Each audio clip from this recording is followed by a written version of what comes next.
Charles Baudelaire, Les fleurs du mal, spleen et idéal. Poème 1, Bénédiction. Lorsque, par un décret des puissances suprêmes, le poète apparaît en ce monde ennuyé, sa mère épouvantée et pleine de blasphèmes crispe ses poings vers Dieu, qui la prend en pitié.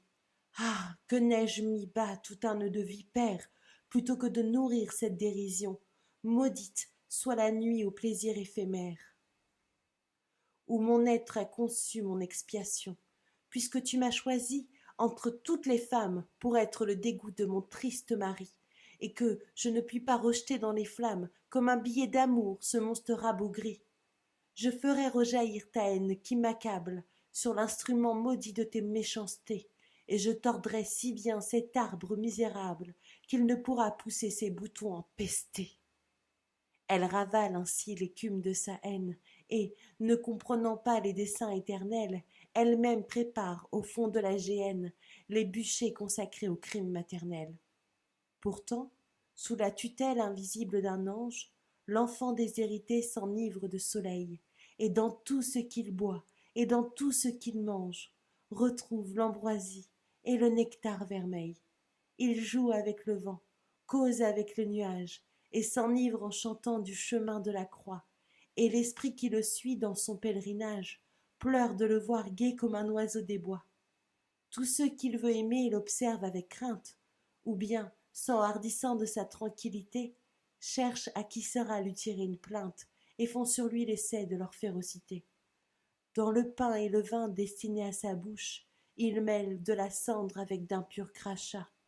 Avec hypocrisie, il jette ce qu'il touche, et s'accuse d'avoir mis leurs pieds dans ses pas. Sa femme va criant sur les places publiques.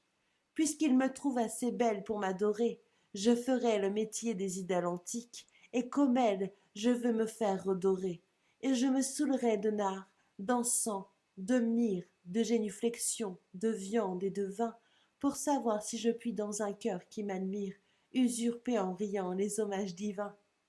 Et quand je m'ennuierai de ces farces impies, je poserai sur lui ma frêle et forte main, et mes ongles, pareils aux ongles des harpies, sauront jusqu'à son cœur se frayer un chemin.